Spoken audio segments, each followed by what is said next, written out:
ओम शांति। आज की अव्यक्त मुरली रिवाइज्ड कोर्स 30th जनवरी 88। हिम्मत का दूसरा कदम, सहनशीलता। ब्रह्मा बाप की जीवन कहानी। तो पिछली अव्यक्त मुरली थी हिम्मत का पहला कदम, समर्पणता। आज की मुरली में बाबा हमें समझा रहे हैं कि ब्रह्मा बाबा का हिम्मत का दूसरा कदम कौन सा था, जिस आधार से ब्रह्मा बाबा नंबर 1 बने। हिम्मत का दूसरा कदम, सहनशीलता। आज ऑलमाइटी अथॉरिटी बाप, निराकार परमात्मा पिता है, परम पिता परमात्मा है, शिव बाबा। आज ऑलमाइटी अथॉरिटी बाप अपनी पहली श्रेष्ठ रचना को देख रहे हैं। पहली रचना ब्राह्मणों की रचना है। तो बच्चे, निराकार परमात्मा की पहली रचना ब्राह्मण बच्चे। ब्राह्मण क्यों कहते हैं? भगवान को पहचाना, भगवान से ज्ञान और योग सीखकर अपनी स्थिति को श्रेष्ठ बनाया। तो स्थिति के आधार से बाबा ब्राह्मण बच्चे कहते हैं। उसकी पहली रचना में भी पहला नंबर ब्रह्मा को ही कहेंगे। तो बच्चे, पहली रचना, उस पहली रचना में पहला नंबर ब्रह्मा को ही कहेंगे। पहली रचना का पहला नंबर होने के कारण ब्रह्मा को आदि देव कहा जाता है। इसी नाम से आबू पर्वत पर यादगार भी आदि देव नाम से है। आदि देव अर्थात आदि रचता भी कहा जाता, और साथ साथ आदिदेव अर्थात नई सृष्टि के आदि का पहला नंबर देव है। हाँ, तो संगम युग में सर्वप्रथम ब्रह्मा बाबा ने परमात्मा को पहचाना। ब्रह्मा बाबा ने सर्वप्रथम बाबा के ज्ञान और योग को सीखकर फिर सब बच्चों को सिखाया। तो पहला बच्चा ब्रह्मा बाबा, और फिर सत्युगी सृष्टि में भी पहला देवता तो ब्रह्मा बाबा बनेंगे। तो इसलिए बाबा कह रहे दोनों युग के आधार से वो पहला नंबर है, इसलिए उनको आदि देव कहा जाता है। पहली देव आत्मा श्री कृष्ण के रूप में ब्रह्मा ही बनता है, इसलिए नई सृष्टि के आदि का आदि देव कहा जाता है। संगम युग में भी आदि रचना का पहला नंबर अर्थात आदिदेव कहो व ब्राह्मण आत्माओं के रचता ब्रह्मा कहो।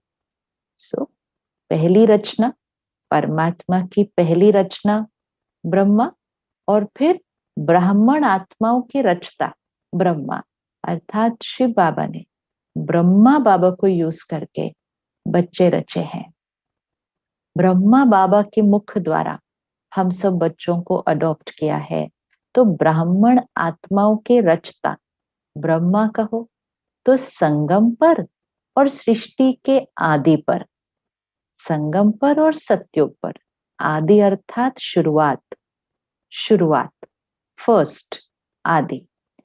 तो संगम पर और सृष्टि के आदि पर दोनों समय के आदि हैं, इसीलिए आदि देव कहा जाता है। ब्रह्मा ही आदि कर्मातीत फरिश्ता बनता है।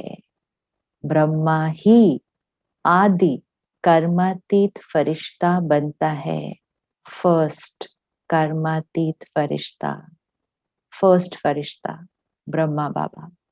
ब्रह्मा सो फरिश्ता और फरिश्ता सो देवता, सब में नंबर 1।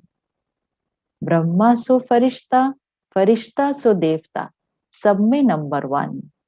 ऐसा नंबर 1 क्यों बने? किस विधि से नंबर 1 सिद्धि को प्राप्त किया? अंडरलाइन। ऐसे ही नंबर 1 नहीं बन सकते हैं। कोई विधि अपनाई है और उस विधि से सिद्धि को प्राप्त किया है। तो कौन सी विधि से नंबर 1 सिद्धि को प्राप्त किया है, ये बाबा आज हमें समझा रहे हैं। आप सभी ब्राह्मण आत्माओं को ब्रह्मा को ही फॉलो करना है। क्या फॉलो करना है? इसका पहला कदम समर्पणता, ये तो पहले सुनाया। तो आज निराकार परमात्मा शिव बाबा हमें ये समझा रहे हैं कि ब्रह्मा बाबा ने कौन सी विधि अपनाई जिससे नंबर 1 की सिद्धि को प्राप्त किया। क्यों हमें समझा रहे हैं कि ब्रह्मा बाबा ने कौन सी विधि अपनाई? क्योंकि हम सब ब्रह्मा बाबा को फॉलो कर हम भी उस कर्मातीत फरिश्ता स्थिति को पहुंचने का हम पुरुषार्थ कर रहे हैं। तो जहां पहुंचना है, तो वहां अगर कोई और पहुंच चुका है तो उसको फॉलो करना इजी हो जाता है।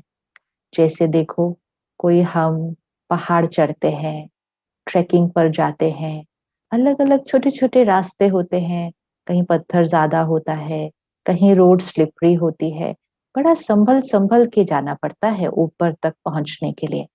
लेकिन जो सबसे पहले चल रहा होता है, जो सबसे पहले चल रहा होता है, विघ्न ज्यादा उनके ही सामने आते हैं। वो ही कभी गलत पत्थर के ऊपर चढ़ जाते हैं, कभी पांव स्लिप करता है, फिर दूसरा रास्ता देखते हैं, दूसरी विधि अपनाते हैं। तो वो जो सबसे फर्स्ट चल रहा होता है, उसके सामने विघ्न, उसकी मेहनत, उसका पुरुषार्थ सबसे ज्यादा होता है। जो उसके पीछे चल रहे होते हैं उस पहाड़ पर, उनको तो क्या करना होता है? उसी रास्ते को फॉलो फॉलो फॉलो। तो जो पहले चल रहा होता है वो पीछे मुड़ता है और देख कर कहता है यहाँ से नहीं जाना, यहाँ से जाना, ये रास्ता ठीक है, ऐसे नहीं करना, इधर जाना। तो बाकियों को क्या करना होता है? सिर्फ फॉलो करना होता है उसी रास्ते पर कदम। जहां पहले ने चला उसके फुटस्टेप्स होते हैं, उसका रास्ता बना हुआ होता है। उसी रास्ते पर कदम पे कदम चलकर बस जाएंगे तो हम भी उस ऊंची पहाड़ी, उस ऊंची स्थिति, कर्मातीत फरिश्ता स्थिति पर पहुंच जाएंगे। इसलिए शिव बाबा परमात्मा हमें ब्रह्मा बाबा के कदम समझा रहे हैं। तो पहला कदम जो पिछली बार डिटेल में समझा हमने, वो था समर्पणता। आज है दूसरा कदम, सहनशीलता। पहले कदम में भी सब रूप से समर्पण बन के दिखाया। दूसरा कदम सहनशीलता। जब समर्पण हुए तो बाप से सर्वश्रेष्ठ वर्षा तो मिला, लेकिन दुनिया वालों से क्या मिला? हाँ, तो ब्रह्मा बाबा की कहानी सुना रहे हैं परमात्मा। जब समर्पण हुए तो बाप से तो सर्वश्रेष्ठ वर्षा मिला, लेकिन दुनिया वालों से क्या मिला? सबसे ज्यादा गालियों की वर्षा किस पर हुई है? सबसे ज्यादा गालियों की वर्षा, अपशब्द, अपशब्द, ऐसी बातें जो कोई किसी के लिए सोचे भी ना। ऐसी बातें सिर्फ सोची नहीं, बोली, लिखी, फैलाई समाज ने उस समय। और वो सारी किसके लिए थी? पहले ब्रह्मा बाबा के लिए।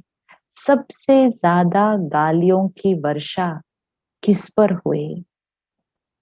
चाहे आप आत्माओं को भी गालियां मिली या अत्याचार हुए, लेकिन ज्यादा क्रोध व गुस्सा ब्रह्मा को ही मिलता रहा। तो यज्ञ की शुरुआत, तो सभी बहनें जो शुरू में आई, उनको घर पर अत्याचार हुआ, पवित्रता के लिए ही अत्याचार था, और तो कोई बात ही नहीं थी। ज्ञान तो सबको अच्छा लग रहा था, उनके परिवार वालों को भी पता था ये ज्ञान तो बहुत अच्छा है। लेकिन सारा जो अत्याचार, सारा जो अपमान था, वो किस बात के लिए था? पवित्रता की धारणा, ब्रह्मचर्य, और उस धारणा पर जब वो बहनें अटल रही, अडिग रही, तो उनके घर वालों ने कहा, ये क्या है?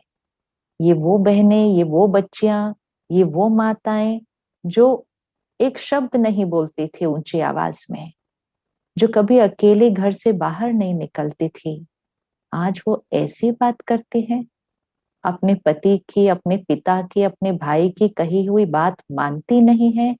ये क्या है? तो सारी उंगली किस पर उठी? ब्रह्मा बाबा पर। शिव बाबा पर क्यों नहीं उठी? क्योंकि शिव बाबा तो दिखाई नहीं देता। तो वो समाज को, वो परिवार वालों को, रिश्तेदारों को, किसी को क्या पता कि ये डायरेक्शन कौन दे रहा है। तो जो दिखा उसी पर सारी ग्लानि, अत्याचार, अपमान, बहुत कुछ हुआ। तो बाबा कहते हैं, भले आप सबको भी, तो सभी जो उस समय की, जो अब हमारी दादियां हैं, आप सभी को भी गालियां मिली, अत्याचार हुए, लेकिन ज्यादा क्रोध व गुस्सा ब्रह्मा को ही मिलता रहा। क्यों? क्योंकि सबने समझा कि ये सारी जो बहनें, माताएं इस तरह से ऐसी स्ट्रांग हो गई हैं, कहना नहीं मान रही हैं, पवित्रता की धारणा करना चाहती हैं, ये सब उस एक दादा लेखराज कहते थे ना उस समय, ये एक उसकी वजह से है। तो इसलिए सारी ग्लानि ब्रह्मा बाबा को मिली। लौकिक जीवन में जो कभी एक अपशब्द भी नहीं सुना, लेकिन ब्रह्मा बना, तो अब शब्द सुनने में भी नंबर वन रहा। हाँ? तो नंबर वन किस चीज में? अपशब्द सुनने में भी नंबर वन बना। लौकिक में एक अपशब्द भी नहीं सुना। तो लौकिक में दादा लेखराज को समाज से बहुत आदर, बहुत सम्मान, बहुत महिमा मिलती थी, क्योंकि उनका व्यक्तित्व वैसा था। वो जौहरी थे, लेकिन बहुत ईमानदार, परखी, एक्यूरेट, बहुत सिंसियर, और बहुत धार्मिक भी, बहुत धार्मिक भी। तो लौकिक जीवन के लिए भी कहा जाता कि जब वो महलों में जाते उस समय के, तो वो एक ही होते जिनको रानियों से मिलने की परमिशन होती, ताकि वो रानियों से मिलकर वो जो सारी ज्वेलरी होती है वो दिखाना, डिजाइन बनाना। तो वो रानियों से अलग से मिलने की परमिशन वो भी सिर्फ ब्रह्मा बाबा को उस समय पर। और वो ब्रह्मा बाबा, वो दादा लेखराज, जिनको लौकिक में एक अपशब्द भी नहीं मिला, सिर्फ मान सम्मान मिला, वो भी राजाओं महाराजाओं से भी मान सम्मान मिला, उसको, उस दादा लेखराज को ब्रह्मा बनने के बाद अपशब्द सुनने में भी नंबर वन रहा।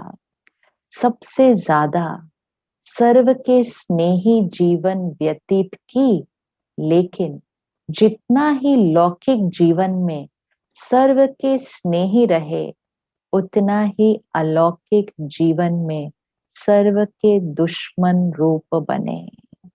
तो समाज तो वही था ना, वो ही लोग थे, कोई अलग लोग तो नहीं थे। तो वो ही समाज था, वो ही समाज में वो ही आत्मा। जब दादा लेखराज है तो सर्व के स्नेही, ऐसा नहीं कि स्थान बदला, कुछ बदला, सेम जगह, सेम शहर, सेम लोग, उन्हीं के साथ जिनके साथ व्यापार किया, उन्हीं के बीच रहते हुए सर्व के स्नेही थे, लेकिन अलौकिक। जैसे ही निराकार परमात्मा ने ब्रह्मा रथ का आधार लिया, ब्रह्मा मुख का आधार लिया, तो अलौकिक में सर्व के दुश्मन रूप बन गए, सर्व के स्नेही सर्व के दुश्मन रूप बने। बच्चों के ऊपर अत्याचार हुआ तो स्वतः ही इनडायरेक्ट बाप के ऊपर अत्याचार हुए, लेकिन सहनशीलता के गुण से, व सहनशीलता की धारणा से मुस्कुराते रहे, कभी मुरझाए नहीं। अंडरलाइन। अब ये हमारे लिए शिक्षा है। हमारा तो कोई इतना अपमान होता नहीं, ऐसे अपशब्द होते नहीं, हमारे बारे में तो न्यूज़पेपर में कोई पब्लिकली लिख नहीं रहा देश विदेश में। तो ब्रह्मा बाबा के लिए तो देश में भी लिखा, विदेश के न्यूज़पेपर्स में भी लिखा, बहुत कुछ हुआ उस समय। तो बाबा कहते हैं सहनशीलता की धारणा से मुस्कुराते रहे, कभी मुरझाए नहीं। चेकिंग, कभी मुरझाए नहीं। कोई प्रशंसा करे और मुस्कुराए, इसको सहनशीलता नहीं कहते। लेकिन दुश्मन बन क्रोधित हो अपशब्दों की वर्षा करे, ऐसे समय पर भी सदा मुस्कुराते रहना, संकल्प मात्र भी मुरझाने का चिन्ह चेहरे पर न हो, इसको कहा जाता है सहनशील। अंडरलाइन कर लीजिए अच्छी तरह से कि कोई प्रशंसा करे और हम मुस्कुराएं, उसको सहनशीलता नहीं कहा जाता। दुश्मन बन क्रोधित हो अपशब्दों की वर्षा करे, ऐसे समय पर भी सदा मुस्कुराते रहना। कहाँ मुस्कुराते रहना? मुस्कुराते रहना मतलब एक संकल्प भी में हिले नहीं। Untouched, detached, detached. कर्म संबंध में है, कर्म बंधन में नहीं है जो दूसरे का व्यवहार स्थिति को हिला दे। तो मुस्कुराते रहना, संकल्प मात्र भी मुरझाने का चिन्ह चेहरे पर न हो। अगर यहाँ मुरझाते तो चेहरे पर दिखाई देता, इसको कहा जाता है सहनशील। अब हम ब्रह्मा बाबा के कदम पर कदम फॉलो कर रहे हैं। हमें तो 1% भी अपशब्द नहीं मिलता जो ब्रह्मा बाबा को मिला। तो अगर ब्रह्मा बाबा इतने अपशब्द, इतना अपमान, इतना अत्याचार, पब्लिक ह्यूमिलिएशन ये सहन करते हुए भी मुस्कुराते हुए संकल्प मात्र भी मुरझाए नहीं, तो हमारे को जो छोटी छोटी बातें कभी कोई कह दे, कोई कुछ हो जाए, कोई हमारे बारे में कुछ कह दे, संकल्प मात्र भी मुरझाना नहीं और मुस्कुराते रहना अंदर पहले स्थिति में। दुश्मन आत्मा को भी रहम दिल भावना से देखना, बोलना, संपर्क में आना, इसको कहते हैं सहनशीलता। दूसरी पॉइंट, तो फर्स्ट पॉइंट कवर होगी तो दूसरी पर आएंगे। फर्स्ट क्या थी? मुरझाना नहीं, संकल्प में भी मुस्कुराते रहना। दुश्मन आत्मा को भी रहम दिल भावना से देखना, बोलना, संपर्क में आना, इसको कहते हैं सहनशीलता। जब अंदर मुरझाएंगे नहीं तो जो भी निमित्त बना है हमें वो अपशब्द कहने के, हमारे से गलत व्यवहार करने के, जो भी निमित्त बना है, हम उसके प्रति कुछ गलत सोचेंगे ही नहीं। हम ये भी नहीं सोचेंगे इसने मेरा अपमान किया, ये भी संकल्प नहीं आएगा। तो जब कुछ नेगेटिव आएगा ही नहीं, जब कुछ वेस्ट आएगा ही नहीं, तो प्योर एंड पॉजिटिव तो नॉर्मल रहेगा, नेचुरल रहेगा। तो इसलिए दुश्मन आत्मा के प्रति भी रहम दिल भावना, normal, pure thoughts, clean thoughts, तो वो रिस्पेक्टफुल थॉट्स, वो बिल्कुल हिले नहीं, संकल्प मात्र मुरझाए नहीं, तो रहम दिल ऑटोमेटिकली हो जाता है। दुश्मन आत्मा को भी रहम दिल भावना से देखना, बोलना, संपर्क में आना, इसको कहते हैं सहनशीलता। स्थापना के कार्य में, सेवा के कार्य में कभी छोटे कभी बड़े तूफान आए। जैसे यादगार शास्त्रों में महावीर हनुमान के लिए दिखाते हैं कि इतना बड़ा पहाड़ भी हथेली पर एक गेंद के समान ले आया। हनुमान जी के लिए क्या दिखाते हैं? पूरा पहाड़ ही हथेली पर ले आए, जैसे कि गेंद पकड़ी हुई थी, बॉल। ऐसे कितनी भी बड़ी पहाड़ समान समस्या हो, तूफान हो, विघ्न हो, लेकिन पहाड़ अर्थात बड़ी बात को छोटा सा खिलौना बनाए, खेल की रीति से सदा पार किया। वह बड़ी भारी बात को सदा हल्का बनाए, स्वयं भी हल्के रहे और दूसरों को भी हल्का बनाया। इसको कहते हैं सहनशीलता। थर्ड पॉइंट क्या है सहनशीलता? कितनी भी बड़ी बात, पहाड़ समान समस्या, तूफान हो, विघ्न हो, लेकिन पहाड़ अर्थात बड़ी बात को छोटा सा खिलौना, जैसे वो पहाड़ को उठाकर लाए गेंद की तरह, तो इसी तरह कितनी भी बड़ी बात, तूफान हो, विघन हो, पहाड़ समान हो, उस बड़ी बात को भी छोटा सा खिलौना बनाए, खेल की रीति सदा पार किया। वह बड़ी भारी बात को सदा हल्का बनाए, स्वयं भी हल्के रहे और दूसरों को भी हल्का बनाया। इसको कहते हैं सहनशीलता। छोटे से पत्थर को पहाड़ नहीं, लेकिन पहाड़ को गेंद बनाया, विस्तार को सार में लाया। ये है सहनशीलता। अंडरलाइन। हम सबके जीवन में बातें आती हैं, छोटी आती हैं, कभी बड़ी आती हैं। ब्रह्मा बाबा ने क्या किया? बड़े बड़े विघन, पहाड़ जितने विघन को छोटा सा खिलौना बना दिया। कैसे बनाया? बात तो बड़ी थी ना। उस समय जो भी उस बात को देखते, वो कहते इतना अपमान, इतना अपशब्द, ये व्यक्ति कैसे सहन करता है ये सब कुछ? पेपर में ओपनली ऐसी चीजें लिखी हुई हैं जिसमें कुछ भी सच नहीं था। ऐसी ऐसी बातें जो बोली भी नहीं जा सकती, अभी जो बोली भी नहीं जा सकती, ऐसी ऐसी बातें लिखी। और बाबा ने क्या किया? वो पहाड़ जैसी बातों को, विघन को, तूफान को हल्का सा छोटा सा खिलौना बनाए, खुद भी हल्के रहे, औरों को भी हल्का बनाया। अब शिव बाबा क्या कहते हैं? छोटे से पत्थर को पहाड़ नहीं, लेकिन पहाड़ को गेंद बनाया, विस्तार को सार में लाया। अंडरलाइन। हम क्या करते हैं? छोटी बात होती है, लेकिन वो छोटी बात, ऐसा क्यों, ऐसा कैसे, मेरे साथ ऐसा क्यों, इनको ऐसा नहीं करना चाहिए था, ऐसा नहीं होना चाहिए था, अब हम क्या करेंगे, अब क्या होगा? तो वो बात जो छोटी होती है, हम उसको पहाड़ बना लेते हैं। और बाबा क्या सिखा रहे हैं? पहाड़ को खिलौना बनाना। कैसे? विस्तार को सार में लाया। तो बात छोटी होती है या बात बड़ी होती है, ये कैसे डिसाइड होगा? ये होता है हमारे नजरिए और आत्मा की शक्ति के आधार पर।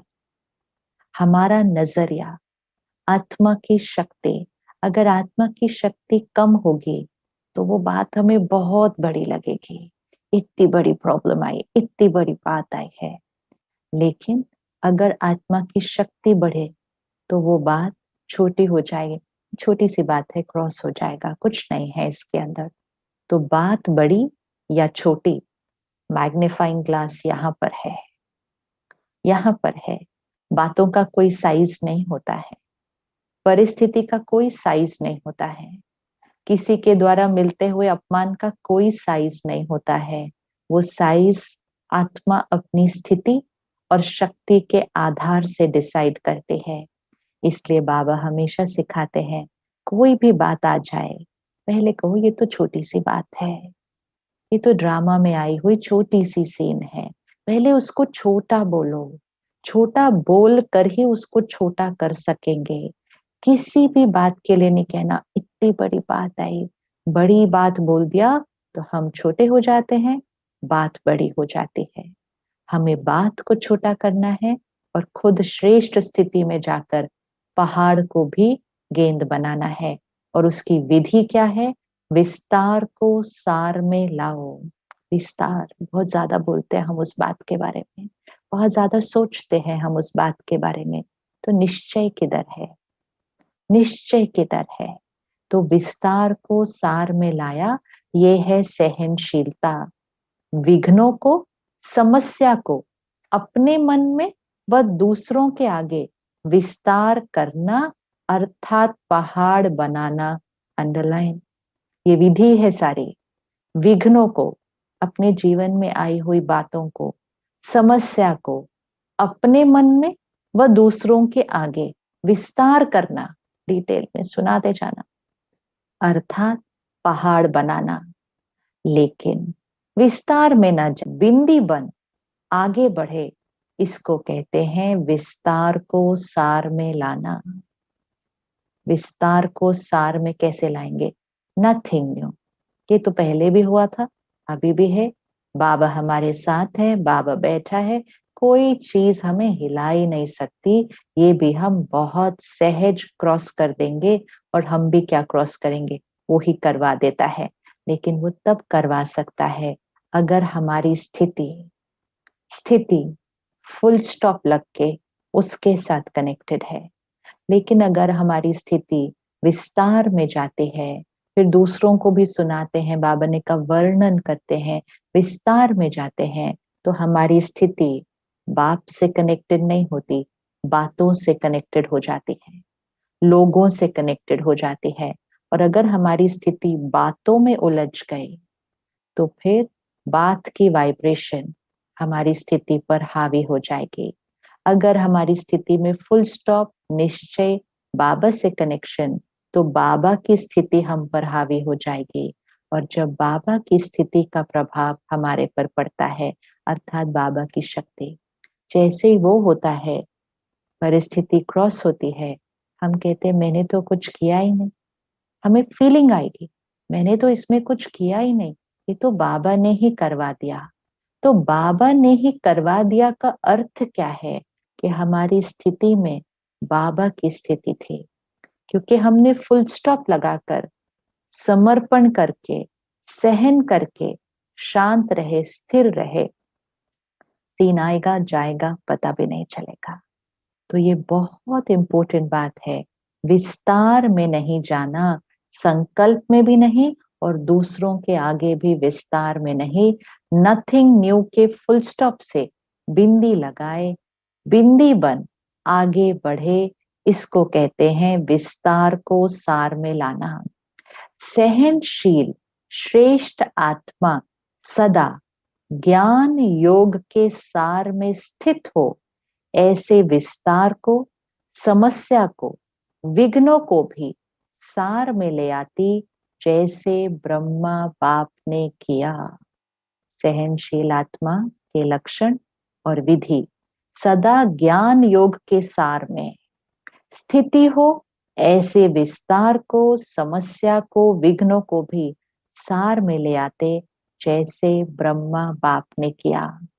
जैसे लंबा रास्ता पार करने में समय, शक्तियां समाप्त हो जाती हैं, अर्थात ज्यादा यूज होती हैं, ऐसे ही विस्तार है लंबा रास्ता पार करना, और सार है शॉर्टकट रास्ता पार करना। कितना simple, sweet example, easy to remember, बहुत सहज है इसको याद करना। कि लंबा रास्ता, कहीं भी जाने पर हम क्या चेक करेंगे? शॉर्टकट। शॉर्टकट में जल्दी पहुंचेंगे, सहज पहुंचेंगे, समय और शक्ति दोनों बचेगी। लंबा रास्ता पार करने में समय, शक्तियां समाप्त हो जाती है, अर्थात ज्यादा यूज होती। ऐसे विस्तार है लंबा रास्ता, और सार है शॉर्टकट रास्ता पार करना। पार तो दोनों ही करते हैं, लेकिन शॉर्टकट करने वाले समय और शक्तियों की बचत होने के कारण निराश नहीं होते, दिल शिकस्त नहीं होते, सदा मौज में मुस्कुराते पार करते हैं। इसको कहा जाता है सहनशीलता। आज की मुरली से सहनशीलता की पॉइंट्स निकालने हैं। बाबा बार बार कहते हैं इसको कहा जाता है सहनशीलता। तो बाबा कह रहे हैं पार तो दोनों ही कर लेते हैं, अर्थात समस्या को क्रॉस तो दोनों ही कर लेते हैं। हाँ, लेकिन वो जो समय बीता बीच में, कि ये सिचुएशन आई, विघन आया और ये क्रॉस हो गई, विघन खत्म हो गया, प्रॉब्लम फिनिश हो गई। लेकिन वो जो समय होता है उसमें विस्तार में गए तो फिर क्या होगा, निराश होंगे। क्यों निराश होंगे? स्थिति घटती जा रही है। जितना परिस्थिति के बारे में सोचते जाते हैं, हताश होते जाते हैं, औरों को वर्णन करते जाते हैं, निराश होते हैं, दिल शिकस्त होते हैं। लेकिन अगर सार में आ जाते हैं तो समय और शक्तियां बच जाती हैं, निराश नहीं होते, दिल शिकस्त नहीं होते, सदा मौज में मुस्कुराते हुए पार करते हैं। इसको कहा जाता है सहनशीलता। सहनशीलता की शक्ति वाला कभी घबराएगा नहीं कि क्या ऐसा भी होता है क्या, क्वेश्चन नहीं। सदा संपन्न होने के कारण ज्ञान की, याद की गहराई में जाएगा। आत्मा संपन्न, परिस्थिति बड़ी से बड़ी आ जाए, स्थिति में ज्ञान और योग, ज्ञान और याद की गहराई में जाएगा। घबराने वाले कभी गहराई में नहीं जा सकते। अंडरलाइन, जो घबरा गया, प्रश्न चित्त हो गया, ऐसा भी हो सकता है ये जिसने सोचा वो गहराई में जा नहीं सकते। सार वाला सदा भरपूर होता है, इसलिए भरपूर संपन्न चीज की गहराई होती है। आज की मुरली से ये पॉइंट को पक्का कर ले। हर बात के सार में स्थित रहें, सार रूप में सोचें और सार रूप में बोलें। विस्तार में सोचना और फिर विस्तार में वर्णन करना समय और शक्ति घटाता है। तो बाबा कहते सार वाला सदा भरपूर होता है, विस्तार वाला खाली होता है, इसलिए खाली चीज सदा उछलती रहती है, उछलते रहते हैं ना, डिस्टर्ब होते रहते हैं। तो विस्तार वाला ये क्यों, ये क्या, ऐसे नहीं, वैसे, ऐसा होना नहीं चाहिए, ऐसे संकल्पों में भी उछलता रहेगा और वाणी में भी सबके आगे उछलता रहेगा। बाबा हमें क्लियर हमारी थॉट्स और वर्ड्स भी दिखा देते हैं कि जब हम विस्तार में जाते हैं, ये क्या, ऐसे नहीं, वैसा, ऐसा होना नहीं चाहिए, ऐसे संकल्पों में उछलता रहेगा और वाणी में भी सबके आगे उछलता रहेगा। और जो हद से ज्यादा उछलता है तो क्या होगा, हाफता रहेगा। फिजिकल, जो हद से ज्यादा उछलता रहता है वो हाफता रहेगा, ब्रेथलेस हो जाता है, स्वयं ही उछलता, स्वयं ही हाफता और स्वयं ही फिर थकता। तो कोई बहुत उछल कूद खुद ही करता रहता है, फिर खुद ही हाफता है, ब्रेथलेस हो जाता है, फिर खुद ही थक जाता है। सहनशील इन सब बातों से बच जाता है, इसलिए सदा मौज में रहता, उछलता नहीं, उड़ता है। एक एक लाइन, मूंझता नहीं, मौज में रहता है, उछलता नहीं, उड़ता रहता है। दूसरा कदम सहनशीलता, ये ब्रह्मा बाप ने चल करके दिखाया। सदा अटल, अचल, सहज स्वरूप में मौज से रहे, मेहनत से नहीं। ब्रह्मा बाबा ने ये करके दिखाया है। तो जब भी कोई सामने बात आए हमेशा याद रखना है, ब्रह्मा बाबा ने इससे कई गुना ज्यादा बातें क्रॉस की हैं। हमारी बात तो उसके सामने साइज ही गेंद का है, उनकी तो बात पहाड़ जितनी थी, उसको गेंद बनाया। हमारी तो बात का साइज ही गेंद का है। लेकिन आज बाबा ने कहा विस्तार में जाने से उस गेंद को पहाड़ बना देते हैं। तो ब्रह्मा बाबा ने क्या किया, सदा अटल, अचल, सहज स्वरूप में मौज से रहे, मेहनत से नहीं। इसका अनुभव 14 वर्ष तपस्या करने वाले बच्चों ने किया है।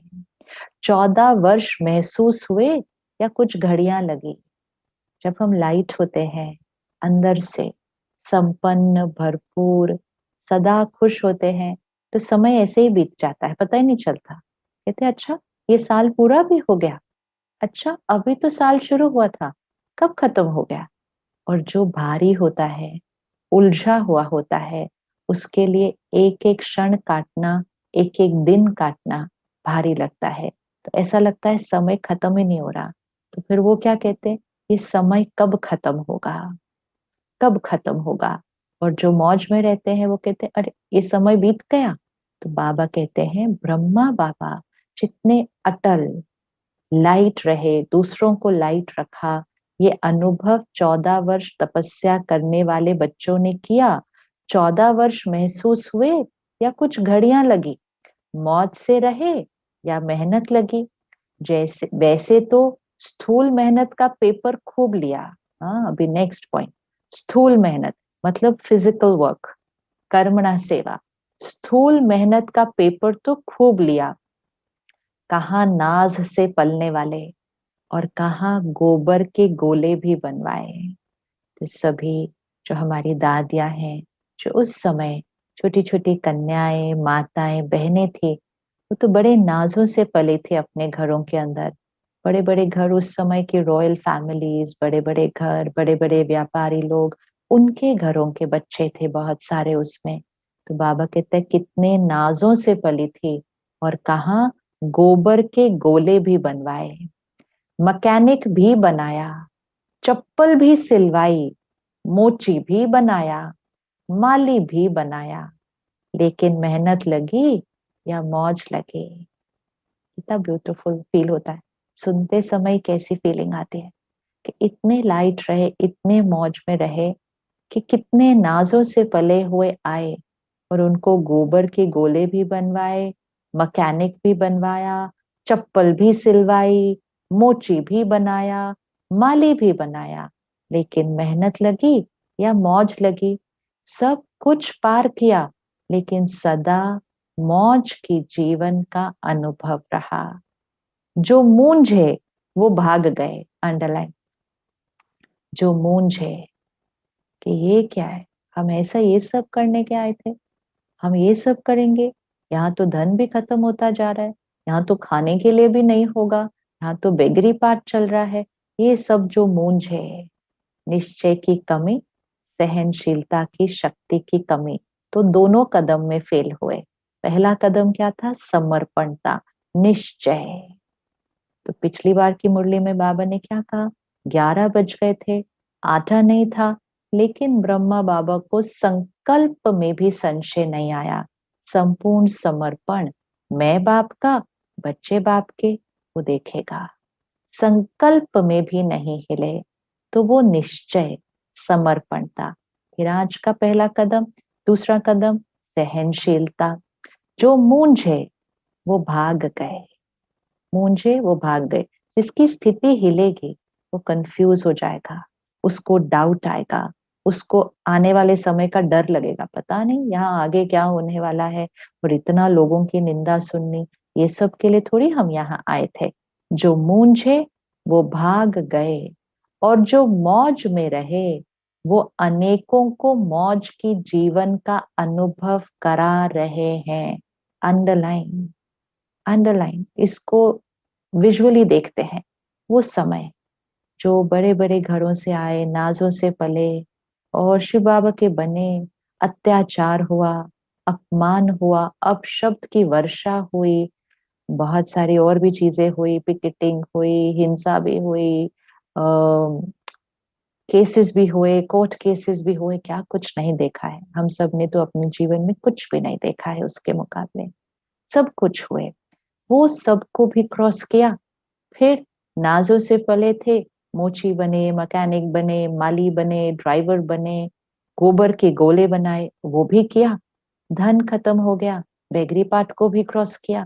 तो बाबा ने कहा इस सब में जो मूंझे वो भाग गए, जो मौज में रहे वो अनेकों को मौज के जीवन का अनुभव करा रहे हैं। तो हमारी दादियां, हमारे सारे बड़े, जिन्होंने वो सब कुछ क्रॉस किया, लेकिन वो खुद मौज में रहे, और उस स्थिति के कारण आज वो सब निमित्त बने, लाखों लाखों लाखों आत्माओं को मौज की जीवन बनाने के लिए वो बीज बने, कोर बना वो, जिससे इस पूरे यज्ञ का वृक्ष बना है। सारे विश्व में आज लाखों लाखों लाखों बच्चे मौज की जीवन जी रहे हैं, क्योंकि वो उस परिस्थिति में समर्पण कर, सहन कर मौज में रहे। बाबा कहते अभी भी अगर वही 14 वर्ष रिपीट करे तो पसंद है ना। अभी तो सेंटर पर अगर थोड़ा सा स्थूल काम भी करना पड़ता है तो सोचते हैं इसके लिए सन्यास किया, क्या हम इस काम के लिए आए हैं? मौत से जीवन जीना, इसको ही ब्राह्मण जीवन कहते हैं। चाहे स्थूल साधारण काम हो, चाहे हजारों की सभा बीच स्टेज पर स्पीच करनी हो, दोनों मौज से करें। अंडरलाइन, इसको अंडरलाइन, बहुत डबल अंडरलाइन करना है। ब्राह्मण जीवन अर्थात मौज से जीवन जीना। क्या काम कर रहे हैं उस आधार से स्थिति कभी नहीं हो सकती है, क्योंकि वो भी तो कर्म बंधन है कि जो हम कर रहे हैं उस आधार से स्थिति है। जो हम कर रहे हैं उस आधार से स्थिति तो कलयुग में होती है, क्योंकि आत्मा की शक्ति कम है तो वो कुछ करती है जिससे उसको अच्छा फील होता है। कहते ये करते हैं ना तो मुझे अच्छा फील होता है, ये नया हम करते हैं ना तो हमें अच्छा फील होता है, ये काम तो बहुत बोरिंग है, इसको करते हुए हमें बोर फील होता है, ये काम तो मुझे बिल्कुल ही अच्छा नहीं लगता। तो अर्थात जो हम कर रहे हैं उसके आधार पर स्थिति हो, वो कलयुग की स्थिति है। संगम युग, संगम युग क्या है? स्थिति हमेशा मौज में है और मौज में रहकर कोई भी काम कर सकते हैं। स्थिति का प्रभाव कर्म पर पड़ेगा, कर्म का प्रभाव स्थिति पर नहीं। अगर जो हम कर रहे हैं, चाहे हम लौकिक काम कर रहे हैं, चाहे हम सेंटर पर सेवा कर रहे हैं, हम जो भी कर रहे हैं, अगर उसका प्रभाव स्थिति पर पड़ रहा है तो हम कर्म बंधन में हैं, कर्म संबंध में नहीं। तो ब्राह्मण जीवन मौज की जीवन है, चाहे स्थूल साधारण काम हो, चाहे हजारों की सभा के बीच स्टेज पर स्पीच करनी हो, दोनों मौज से करें। इसको कहा जाता है मौज की जीवन जीना। मुझे नहीं, हमने तो समझा नहीं था कि सरेंडर होना अर्थात ये सब करना होगा। मैं तो टीचर बनकर आई हूँ, स्थूल काम करने के लिए थोड़ी ही सन्यास किया है। क्या ये ब्रह्मा कुमारी जीवन होती है? इसको कहते हैं मूंझने वाली जीवन। अंडरलाइन। भगवान हमारे संकल्प चेक करता है, देखता है और हमें आईना दिखा देते हैं कि ये है मूंझने वाली जीवन। ब्रह्मा कुमारी बनना अर्थात दिल की मौज में रहना, न कि स्थूल मौजों में रहना। सार रूप में, सार रूप में पावरफुल पॉइंट। ब्रह्मा कुमारी बनना अर्थात मौज में स्थिति में रहना, न कि स्थूल मौजों में रहना। दिल की मौज से किसी भी परिस्थिति में, किसी भी कार्य में मूंझने को मौज में बदल देंगे। और दिल के मूंझने वाले श्रेष्ठ साधन होते भी, स्पष्ट बात होते भी, सदा स्वयं मूंझे हुए होने के कारण स्पष्ट बात को भी मूंझा देंगे। अच्छे साधन होते हुए भी साधनों से मौज नहीं ले सकेंगे। कलयुग को देख लो, साधनों के ऊपर अपनी स्थिति बनाई, जो हम काम कर रहे हैं उस पर अपनी स्थिति बनाई, तो सब कुछ होते हुए भी मौज में नहीं है, क्योंकि स्थिति कभी बाहर किसी चीज पर हो ही नहीं सकती है। तो मौज में नहीं है, मूंझे हुए हैं। बाबा कहते ब्रह्मा कुमारी बनना अर्थात स्थिति में मौज में रहना, स्थूल मौजों में नहीं। दिल की मौज से स्थिति मौज में है, किसी भी परिस्थिति में, किसी भी कार्य में मूंझने को भी मौज में बदल देंगे। और जो दिल के मूंझने वाले हैं, श्रेष्ठ साधन होते हुए भी, स्पष्ट बात होते हुए भी, सदा स्वयं मूंझे हुए होने के कारण स्पष्ट बात को भी मूंझा देंगे। अच्छे साधन होते हुए भी साधनों से मौज नहीं ले सकेंगे। ये कैसे होगा? ऐसा नहीं, ऐसा होगा। इसमें खुद भी मूंझेंगे, दूसरे को भी मूंझा देंगे। जैसा कहते हैं ना, सूत मूंझ जाता है तो मुश्किल ही सुधरता है। अंडरलाइन। सूत मूंझ जाता है, जो धागे होते हैं वो जैसे वूल होती है, मूंझ जाती है तो मुश्किल ही सुधरती है। अगर हम इधर मूंझ गए तो मुश्किल ही सुधरते हैं। तो ध्यान रखना है, चाहे कुछ भी बात आ जाए, यहाँ नहीं मूंझना। ये कलयुग का अंतिम समय चल रहा है दुनिया के अंदर। स्थिति में तो संगम युग और सत्युगी संस्कार है। तो कलयुगी सृष्टि का अंतिम समय, बातें तो आएंगी ही, बातें तो आएंगी ही, लेकिन बातों में अगर ये सत्युगी स्थिति की बजाय मूंझ वाली स्थिति हो गई तो बाबा ने कहा सूत मूंझा होता है, मुश्किल सुधरता है। अच्छी बात में भी मूंझेंगे तो घबराने वाली बात में भी मूंझेंगे, क्योंकि वृत्ति मूंझी हुई है, मन मूंझा हुआ है। तो स्वतः ही वृत्ति का प्रभाव दृष्टि पर, और दृष्टि के कारण सृष्टि भी मूंझी हुई दिखाई देगी। बहुत ब्यूटीफुल चेकिंग है। अच्छी बात में भी मूंझे हुए होंगे, घबराने वाली बात में भी मूंझे हुए होंगे, क्योंकि वृत्ति मूंझी हुई है। स्थिति, वृत्ति, संस्कार यहाँ यहाँ मूंझे हुए हैं। मन मूंझा हुआ है तो स्वतः ही वृत्ति का प्रभाव दृष्टि पर, और दृष्टि के कारण सृष्टि भी मूंझी हुई दिखाई देगी। वो परिस्थिति इतनी कॉम्प्लिकेटेड होती नहीं है, लेकिन हमारी स्थिति कॉम्प्लिकेटेड होती है तो हमें परिस्थिति कॉम्प्लिकेटेड लगती है। कलयुगी दुनिया में आजकल लोग कहते हैं लाइफ इज वेरी कॉम्प्लिकेटेड, रिश्ते वेरी कॉम्प्लिकेटेड, हर चीज को कॉम्प्लिकेटेड बोलते हैं, हर चीज को कॉम्प्लिकेटेड बोलते हैं। क्यों इतना कॉम्प्लिकेटेड है हर चीज? तो बाबा कहते क्योंकि स्थिति कॉम्प्लिकेटेड है। स्थिति में मूंझे हुए हैं, वृत्ति मूंझी हुई है, तो दृष्टि भी मूंझी हुई, और दृष्टि की वजह से सृष्टि अर्थात हमारी दुनिया वो भी मूंझी हुई दिखाई देगी।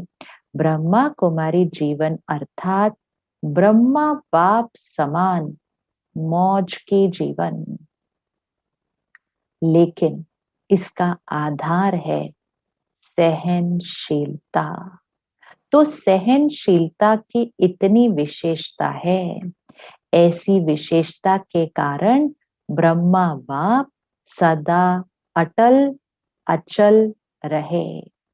दो प्रकार के सहनशीलता के पेपर सुनाए। पहला पेपर लोगों द्वारा अपशब्द अत्याचार, दूसरा यज्ञ की स्थापना में भिन्न भिन्न आए हुए विघ्न, और तीसरा कई ब्राह्मण बच्चों द्वारा भी ट्रेटर होना व छोटी मोटी बातों में असंतुष्टता का सामना करना। तो विघ्न सिर्फ बाहर की दुनिया से नहीं आते हैं। तो बाबा ने कहा तीसरा कारण था अपने ही परिवार से, अपने ही जो बच्चे हैं उनसे ही ट्रेटर होना, डिससर्विस करना, और असंतुष्ट, ब्रह्मा बाबा से असंतुष्ट होना।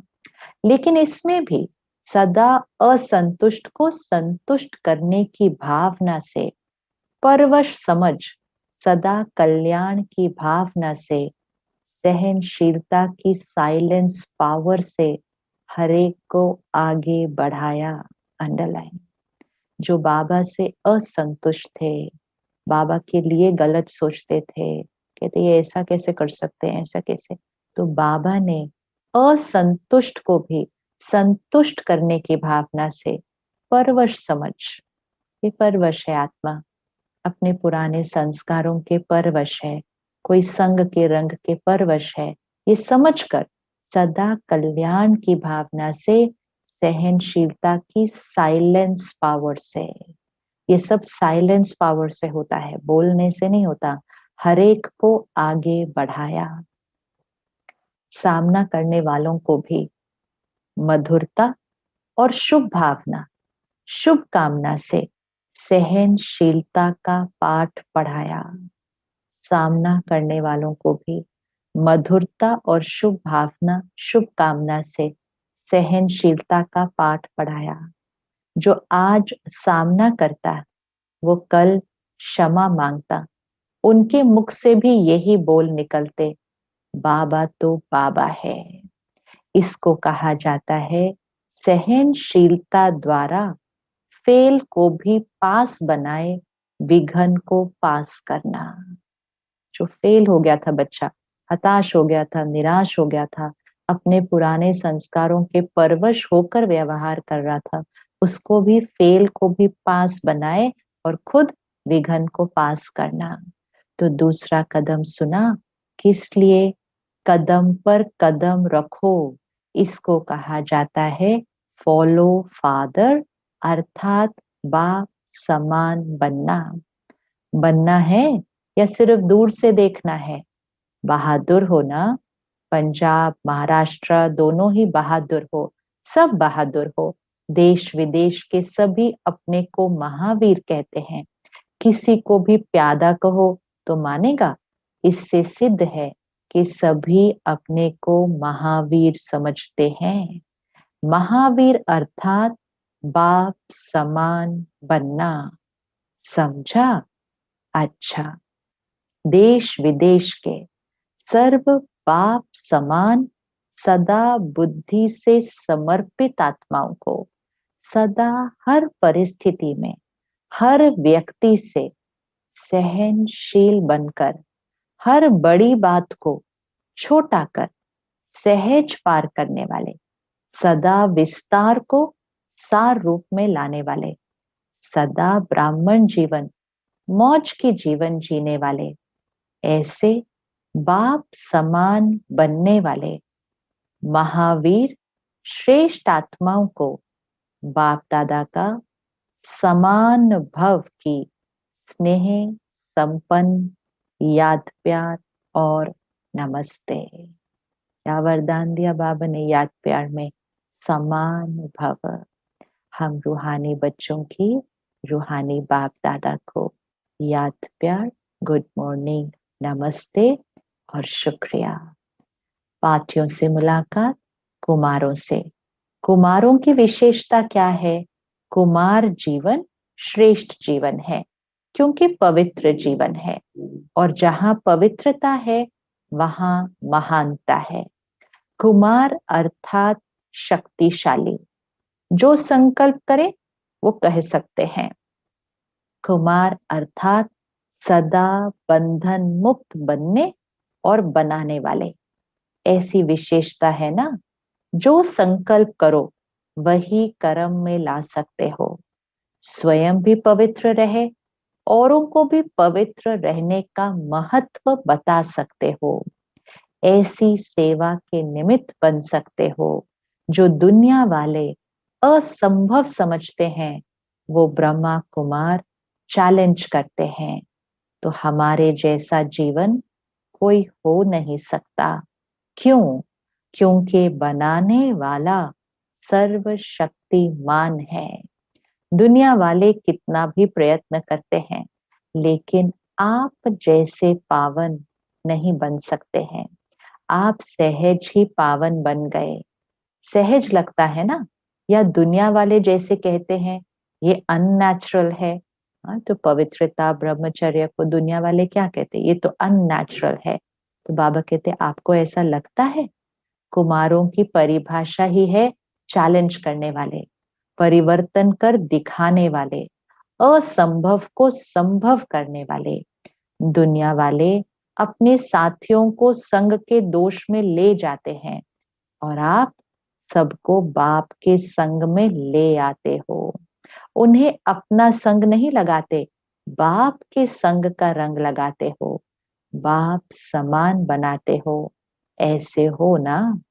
कुमार अर्थात सदा अचल अडोल, कैसी भी परिस्थिति आ जाए लेकिन डगमग होने वाले नहीं, क्योंकि आपका साथी स्वयं बाप है।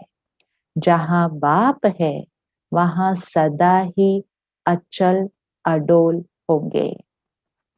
जहां सर्वशक्तिवान होगा वहां सर्व शक्तियां होंगी। सर्व शक्तियों के आगे माया कुछ कर नहीं सकती। इसलिए कुमार जीवन अर्थात सदा एक रस स्थिति वाले, हलचल में आने वाले नहीं।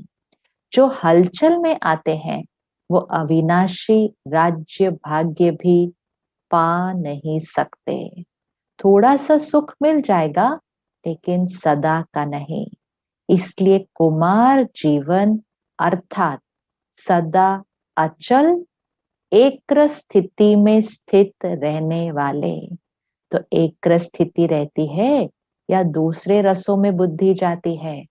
सब रस एक बाप द्वारा अनुभव करने वाले इसको कहते हैं एक रस अर्थात अचल अडोल। ऐसा एक रस स्थिति वाला बच्चा ही बाप को प्यारा लगता है। तो यही सदा याद रखना कि हम अचल अडोल आत्माएं एक रस स्थिति में रहने वाली हैं। माताओं के लिए बाप दादा ने सहज मार्ग कौन सा बताया है, जिससे सहज ही बाप की याद का अनुभव कर सको, मेहनत ना करनी पड़े। याद को भी सहज बनाने का साधन क्या है? दिल से कहो मेरा बाबा। जहां मेरा कहते हो वहां सहज याद आती है। सारे दिन में जो मेरा है वही याद आता है। कोई भी मेरा हो, चाहे व्यक्ति चाहे वस्तु, जहां मेरापन होगा वही याद आएगा। ऐसे यदि बाप को मेरा कहते हो, मेरा समझते हो, तो बाप ही याद आएगा। तो बाप को याद करने का सहज तरीका दिल से कहो मेरा बाबा। सिर्फ मुख से मेरा मेरा नहीं करना, अधिकार से कहना। यही सहज पुरुषार्थ कर आगे बढ़ते चलो। सदा ही इस विधि से सहज योगी बनो। मेरा कहो और बाप के खजानों के मालिक बनो। माताएं सदा अपने को पद्मा पदम भाग्यवान समझती हो। घर बैठे बाप मिला तो कितना बड़ा भाग्य है। दुनिया वाले बाप को ढूंढने के लिए निकलते हैं और आपको घर बैठे मिल गया तो कितना बड़ा भाग्य प्राप्त होगा। ऐसे कभी संकल्प में भी सोचा था? ये जो गायन है, घर बैठे भगवान मिला, ये किसके लिए है? आपके लिए है। तो ऐसी श्रेष्ठ भाग्य को स्मृति में रख आगे बढ़ते चलो। वहां मेरा श्रेष्ठ भाग्य। ये खुशी के गीत गाते रहो, खुशी के झूले में झूलते रहो, खुशी में नाचो गाओ। शक्तियों को सदा कौन सी खुशी रहती है? सदा बाप के साथ कंबाइंड हो। शिव शक्ति का अर्थ ही है कंबाइंड। बाप और आप दोनों को मिलाकर कहते हैं शिव शक्ति। तो जो कंबाइंड है उसे कोई अलग कर नहीं सकता। ऐसी खुशी रहती है। निर्बल आत्मा को बाप ने शक्ति बना दिया। निर्बल आत्माएं थी हम। भगवान ने कहा तुम मेरी शक्तियां शिव शक्तियां हो। निर्बल आत्मा को बाप ने शक्ति बना दिया। तो यही सदा याद रखो कि हम कंबाइंड रहने के अधिकारी बन गए हैं। पहले ढूंढने वाले थे और अभी साथ रहने वाले हैं। ये नशा रहता है। पहले भगवान को ढूंढने वाले थे, अब भगवान के साथ रहने वाले हैं। ये नशा रहता है। कितना भी माया कोशिश करे, लेकिन शिव शक्ति के आगे माया कुछ कर नहीं सकती। अलग रहते हो तो माया आती है, कंबाइंड रहो तो माया आ नहीं सकती। तो यही वरदान सदा याद रखना कि हम कंबाइंड रहने वाली शिव शक्तियां विजयी है। अच्छा, वरदान, कंफ्यूज होने के बजाय, आज की मुरली में क्या था, मूंझना नहीं है, कंफ्यूज नहीं होना, कंफ्यूज होने के बजाय लूज कनेक्शन को ठीक करने वाले समस्या मुक्त भव। कंफ्यूज हो जाते हैं तो शिव बाबा से कनेक्शन लूज हो जाता है, कभी कभी तो टूट ही जाता है। तो बाबा कहते हैं फिर समस्या को कैसे क्रॉस करेंगे, कंफ्यूज होने की बजाय लूज कनेक्शन को ठीक करने वाले समस्या मुक्त भव। सभी समस्याओं का मूल कारण कनेक्शन लूज होना है, अंडरलाइन, सभी समस्याओं का मूल कारण कनेक्शन लूज होना है। सिर्फ कनेक्शन को ठीक कर दो तो सर्व शक्तियां आपके आगे घूमेंगी। यदि कनेक्शन जोड़ने में 1-2 मिनट लग भी जाते हैं तो हिम्मत हार कर कंफ्यूज न हो जाओ, निश्चय के फाउंडेशन को हिलाओ नहीं, मैं बाबा का, बाबा मेरा, इस आधार से फाउंडेशन को पक्का करो तो समस्या मुक्त बन जाएंगे। स्लोगन, बीज रूप अवस्था में स्थित रहना यही पुराने संस्कारों को परिवर्तन करने की विधि है। बीज रूप अवस्था में स्थित रहना यही पुराने संस्कारों को परिवर्तन करने की विधि है। ये था ब्रह्मा बाबा का दूसरा कदम, सहनशीलता। मुरली को रिवाइज करेंगे, उसमें से पॉइंट्स निकालेंगे कि सहनशीलता अर्थात हर पॉइंट को लिखेंगे, फिर उसको मनन करेंगे एंड मोस्ट इम्पोर्टेंट प्रैक्टिकल में उसको धारण करेंगे। ओम शांति।